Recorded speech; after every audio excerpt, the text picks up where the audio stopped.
In a quiet little village nestled between golden wheat fields and a winding river, there lived an honest farmer named Hari. Every single morning, as the sun painted the sky in soft pinks and oranges, Hari would load a fresh block of homemade cheese onto his old wooden cart and walk to the market. There, at the busiest corner, stood Mr. Gupta's famous bakery, its windows always steaming with the warm scent of freshly baked bread.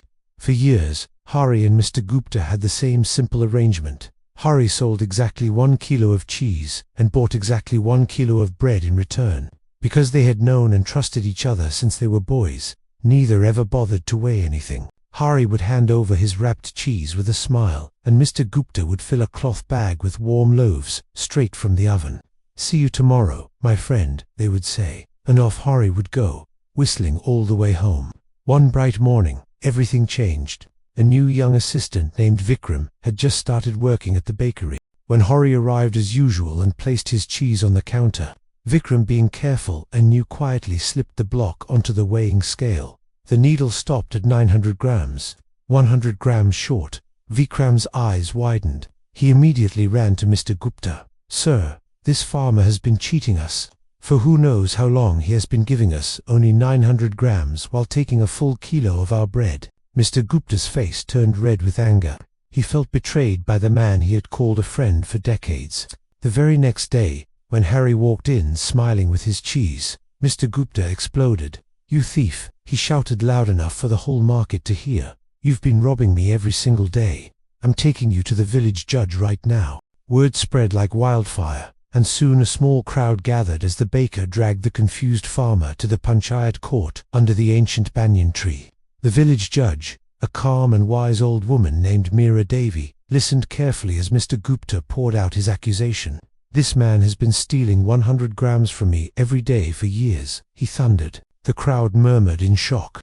Poor Hari stood with his head bowed, his worn-out clothes dusty from the walk. When the judge turned to him and gently asked, "Hari, why have you done this?" the farmer lifted his eyes, clear and unafraid.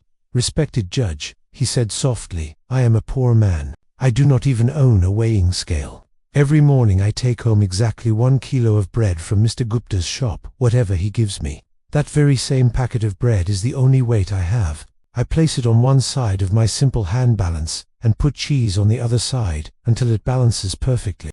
I have always given him exactly as much cheese as the bread he gave me. If the cheese was 100 grams less, then the bread he has been giving me all these years was also 100 grams less." A hush fell over the marketplace.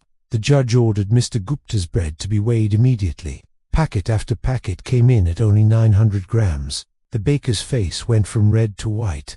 There was nothing left to say.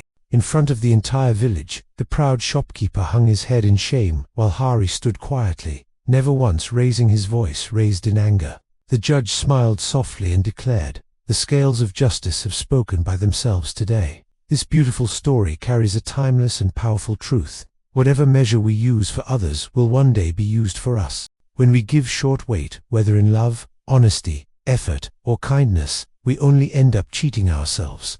But when we give fully and fairly, life returns the same fullness to us. As you sow, so shall you reap.